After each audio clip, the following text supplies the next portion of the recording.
মাত্র 2 মিনিটে লো পলি বিল্ডিং তৈরি করবেন? শিখুন 3ds Max 24 a simple extrude technique. Building extrude করার ঝামেলা মনে হয়? দেখুন 3ds Max এর সবচেয়ে ফার্স্ট এক্সট্রুডের প্রসেস। পার্ট 90-তে স্বাগতম। আজ আমরা শিখব 3ds Max 2027 এর একটি ম্যাজিক সিম্পল এক্সট্রুড ট্রিক। চলুন শুরু করি। আশা করছি আপনাদের ভিডিওটি অবশ্যই ভালো লাগবে। আর যদি ভালো লেগে থাকে তাহলে অবশ্যই লাইক করবেন এবং শেয়ার করে আপনার বন্ধুদের জানিয়ে দিবেন। আর আপনাদের মূল্যবান কোনো মতামত থাকলে অবশ্যই কমেন্ট করে জানিয়ে দিবেন। ভালো কেন লাগছে না বা না লাগলে অবশ্যই আমাদেরকে কমেন্ট করে জানিয়ে দিবেন। আর যারা এখনো চ্যানেলটি সাবস্ক্রাইব করেননি তারা সাবস্ক্রাইব করে নেবেন, যাতে আপনি লেটেস্ট আপডেটগুলো সহজে পেতে পারেন এবং সাথে সাথে বেল আইকনটি অন করে রাখবেন। তো ঠিক আছে, এই টিউটোরিয়ালে আপনি শিখবেন কিভাবে এক্সট্রুশন এবং সঠিক টেক্সচার ও ম্যাপিং ব্যবহার করে একটি লো পলিগন বিল্ডিং তৈরি করতে হয়। আপনি যে ওয়ার্কফ্লোটি শিখবেন তার উদ্দেশ্য হলো ফেস কাউন্ট একেবারে ন্যূনতম রাখা এবং বাস্তবতায় বিভ্রম তৈরি করতে টেক্সচারের উপর নির্ভর করা। যখন আপনি একটি সিনে কয়েক ডজন বা এমনকি শত শত বিল্ডিং রাখার পরিকল্পনা করেন তখন এটি খুব গুরুত্বপূর্ণ। 3ds Max এ বিস্তারিত জিওমেট্রি তৈরি করার টুল অবশ্যই রয়েছে, কিন্তু আমরা এখানে সেটিতে আগ্রহী নই। যেমন লো ভার্সেস হাই ম্যাক্স নামের ফাইলটি থেকে এই দুইটি ফেস সম্মুখভাবে লক্ষ্য করুন। দূর থেকে ভিউপোর্ট এবং রেন্ডারের সময় উভয় ক্ষেত্রে এদের প্রায় একই রকম দেখায়, কিন্তু কাছ থেকে দেখলে আপনি পার্থক্যগুলো বুঝতে পারবেন। প্রথমত, বিভিন্ন আর্কিটেকচারাল উপাদানের চারপাশে থাকা পজিটিভ এবং নেগেটিভ ভলিউমগুলোর কারণে স্পষ্টই বাম দিকের প্রবলেম অনেক বেশি বিস্তারিত এবং আপনি ওয়্যারফ্রেম মোডে বা এস ফেস মোডে গিয়ে এটি যাচাই করতে পারেন। কিবোর্ডে F3 বা F4 চাপুন। অবজেক্ট প্রপার্টিজ চেক করলে দেখতে পারবেন যে বাম দিকের যে ছবিটি আছে 160 পর্যন্ত পলিগন রয়েছে, যেখানে ডান দিকেরটি রয়েছে মাত্র 5টি। যেমনটি আগে বলা হয়েছে, যখন আপনার একটি সিনে প্রচুর সংখ্যক বিল্ডিং থাকে তখন এটি বেশ তাৎপর্যপূর্ণ হয়ে ওঠে যে মনে রাখবেন দূর থেকে দেখার সময় রেন্ডারের ক্ষেত্রে পার্থক্য খুব একটা স্পষ্ট হয় না।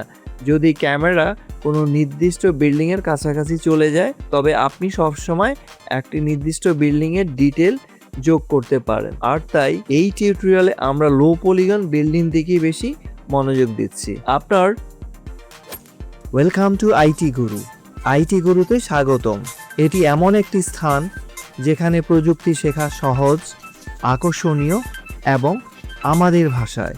চলুন আজই শুরু হোক আমাদের শেখার যাত্রা একসাথে আইটি গুরুতে।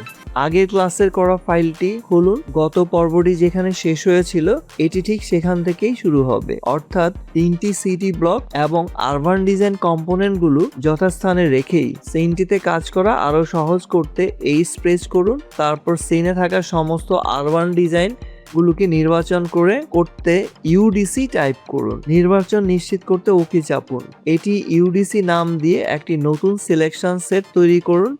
সিলেকশন সেট তৈরি নিশ্চিত করতে এন্টার চাপতে ভুলবেন না। নির্বাচিত অংশগুলো হাইড করে রাখুন যেগুলো ভিউপোর্টের পারফরমেন্সে প্রভাব ফেলে না। বিল্ডিং এর জায়গাগুলো আরো ভালোভাবে দেখার জন্য পার্সপেক্টিভ ভিউ ম্যাক্সিমাইজ করা আছে কিনা তা নিশ্চিত করুন। আপনি যে ওয়ার্কফ্লোটি ব্যবহার করবেন তা এক্সট্রুড 2D স্প্লাইনের উপর ভিত্তি করেই তৈরি করা। নিঃসন্দেহে এটি বিল্ডিং ব্লক তৈরির সবচেয়ে সহজ উপায়। 2D স্প্লাইন সরাসরি 3D ম্যাক্সে করা যেতে পারে অথবা অটোক্যাডের মতো ক্যাড অ্যাপ্লিকেশনস থেকে ইম্পোর্ট করে আনা যেতে পারে।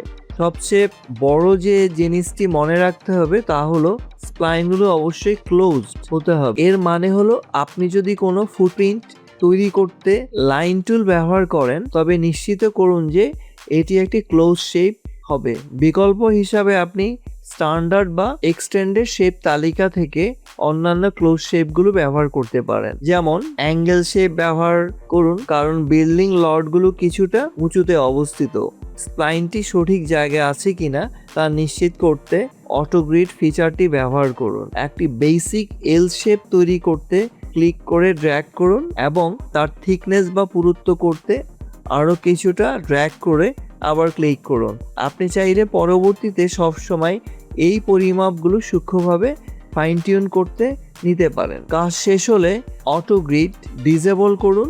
বিল্ডিং এর এক্সটেনশন আরো ভালোভাবে দেখার জন্য স্পাইনটিকে জেড অংশে 180 ডিগ্রি রোটেট করুন এবং ভালোভাবে দেখতে জুম ইন করুন। এখন আপনি শেকটি এক্সট্রুড করার জন্য প্রস্তুত, তবে আপনি আসলে একটি মূল স্পাইনটির উপর করবেন না, কারণ এর একটা ডুপ্লিকেট তৈরি করুন, কারণ আপনি একটু পরেই দেখতে পাবেন। একটি দীর্ঘমেয়াদে আপনাকে আরো অনেকগুলো ফ্লেক্সিবিলিটি দেবে। স্প্লাইনটি সিলেক্ট করা অবস্থায় এডিট অ্যারো ক্লোন নির্বাচন করুন, বা আপনি এডিট মেনু থেকে ক্লোন নির্বাচন করুন, অথবা ক্লোন অপশন ডায়ালগ বক্সে যেতে কন্ট্রোল ভি চাপুন। এরপর রেফারেন্স অপশনটি নির্বাচন করে ওকেতে ক্লিক করুন। এক্ষেত্রে রেফারেন্স ব্যবহার করার একটি সুবিধা হলো আপনি মূল স্পাইনটির কোনো পরিবর্তন না করেই ডুপ্লিকেটটিতে মডিফায়ার যোগ করতে পারেন। এক্ষেত্রে ডুপ্লিকেট শেপটি একটি এক্সট্রুড মডিফায়ার যোগ করুন, এতে কিছু ভ্যালু অ্যাড করুন। বেস অবজেক্টকে এক্সট্রুড মডিফায়ার থেকে আলাদা করা সলিড লাইনটি লক্ষ্য করুন। এই লাইনের নিচে থাকা যে কোনো পরিবর্তন বা অপারেশন সমস্ত শেয়ার করা ডুপ্লিকেটগুলোকে প্রভাবিত করে, আর ওই লাইনের উপরে থাকা যে কোনো মডিফায়ার কেবল নির্বাচিত অবজেক্টটিকেই প্রভাবিত করে। আশা করছি আপনাদের ভিডিওটি অবশ্যই ভালো লাগবে, আর যদি ভালো লেগে থাকে তাহলে অবশ্যই লাইক করবেন এবং শেয়ার করে আপনার বন্ধুদের জানিয়ে দিবেন। আর আপনাদের মূল্যবান কোনো মতামত থাকলে অবশ্যই কমেন্ট করে জানিয়ে দিবেন। ভালো কেন লাগছে না বা না লাগলে অবশ্যই আমাদেরকে কমেন্ট করে জানিয়ে দিবেন। আর যারা এখনো চ্যানেলটি সাবস্ক্রাইব করেননি তারা সাবস্ক্রাইব করে নেবেন, যাতে আপনি লেটেস্ট আপডেটগুলো সহজে পেতে পারেন, এবং সাথে সাথে বেল আইকনটি অন করে রাখবেন। তো ঠিক আছে, এক্ষেত্রে আপনি একটি এক্সট্রুড মডিফায়ার যোগ করছেন এবং আপনি চাইবেন এক্সট্রুশন হাইট যেন আপনার প্রয়োগ করা টেক্সচার অনুযায়ী নির্ধারিত হয়। ম্যাটেরিয়াল এডিটরে যান, বিল্ডিং নামের একটি নতুন ভিউ তৈরি করুন, একটি আর্ক এন্ড ডিজাইন ম্যাটেরিয়াল যোগ করুন, ডিফিউজ কালার ম্যাপ সকেটটি ড্র্যাগ করে বের করুন এবং বিটম্যাপ নির্বাচন করুন। যে ফোল্ডারে আপনি টেক্সচার লাইব্রেরিটি রেখেছেন সেখানে ব্রাউজ করুন এবং ফাইলটি নির্বাচন করুন। Old brick 1L1 with 900 4.6 diffuse JPG, এটি সেই একটি ছবি যা নিয়ে আমরা গত টিউটোরিয়ালে কাজ করেছিলাম, এবং এটি একটি ইটের তৈরি বিল্ডিং এর স্ট্রিট লেভেল টেক্সচার উপস্থাপন করে। সবচেয়ে গুরুত্বপূর্ণ বিষয় হলো ফাইলের নামের রিয়েল ওয়ার্ল্ড ডাইমেনশন দেওয়া আছে, 9 মিটার চওড়া, 4.6 মিটার হাই। ম্যাটেরিয়ালটিতে বিটম্যাপ যোগ করার পর বিটম্যাপ নোডে ডাবল ক্লিক করুন, ইউজ রিয়েল ওয়ার্ল্ড স্কেল অপশনটি এনেবল করুন। তদনুযায়ী উইথ এন্ড হাইট সেট করুন, এক্ষেত্রে 9 মিটার বাই 4.6 মিটার। ম্যাটেরিয়ালটি যাতে ভিউ পোর্টে দেখা যায় সেভাবে সেট করুন। এটি এক্সট্রুড শেপটির উপর প্রয়োগ করুন। এখানে কিছু দেখা যাবে না, কারণ আপনাকে এখনো ম্যাপিং কোঅর্ডিনেট নির্ধারণ করতে হবে, যদি না আপনার ডিজাইন অ্যান্টনি গাইড বা ফ্র্যাঙ্ক গ্রেগরি এর মতো কারো দ্বারা অনুপ্রাণিত হয়ে থাকে। সাধারণত আর্কিটেকচারগুলো সাধারণ বক্স মুড ম্যাপ করা হয়, এর ফলে দেয়ালগুলোকে বাম, ডান, সামনে এবং পিছনে প্রজেকশন ব্যবহার করে ম্যাপ করা হয়। আসলে এতে টপ এবং বটম প্রজেকশন অন্তর্ভুক্ত থাকে, যদিও দেওয়ালের ক্ষেত্রে সেগুলোর কোনো প্রয়োজন নেই।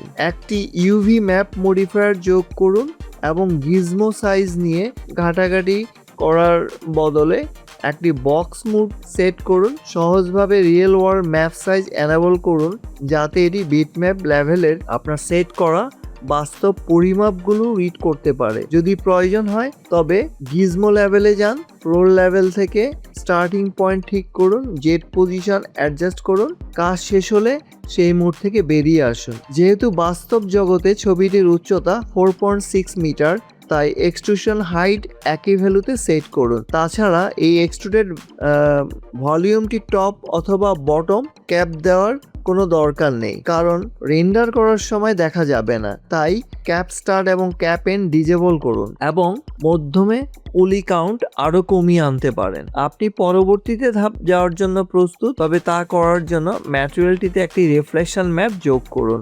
রিফ্লেকশন কালার ম্যাপ সকেটটি ড্র্যাগ করুন এবং বিটম্যাপ যোগ করুন। Old brick 1I1W9H4.6 rape JPG ফাইলটি সিলেক্ট করুন। নিশ্চিত করুন যে আপনি এর নোড ডাবল ক্লিক করেছেন এবং কালার ম্যাপের সাথে মেলানোর জন্য রিয়েল ওয়ার্ল্ড ডাইমেনশন সেট করেছেন। আপনি চাইলে উপরের ফ্লোরগুলোর জন্য নতুন ম্যাটেরিয়াল তৈরি করার সুবিধার্থে বর্তমান ম্যাটেরিয়ালগুলোকে কলাপস করে জায়গা তৈরি করে নিতে পারেন। আপনার ফাইলটি সেভ করুন পরবর্তী টিউটোরিয়ালের জন্য। আপনি নির্দিষ্ট কিছু অটোমেট করতে শিখবেন যা আপনার কাজকে আরো সহজ করে তুলবে। শিখতে ভালো লেগেছে? তাহলে একটা লাইক দিন। আপনার একটি লাইক আরো অনেককে সাহায্য করতে পারে। আপনার মতামত, প্রশ্ন বা নিজের টিপস থাকলে কমেন্টে জানাতে ভুলবেন না। আপনার কথা শুনতে আমার ভালো লাগে। যদি আপনি বিশ্বাস করেন যে শেখা মানেই ক্ষমতায়ন, তাহলে সাবস্ক্রাইব করুন এবং বেল আইকনটি অন করে নিন। চলুন এমন একটা ভবিষ্যৎ গড়ি যেখানে প্রযুক্তি সবার জন্য শেখার সুযোগ তৈরি করে। ভিডিওটি শেয়ার করুন এমন কারোর সাথে যে শিখতে চায়। চলুন একসাথে এগিয়ে যাই।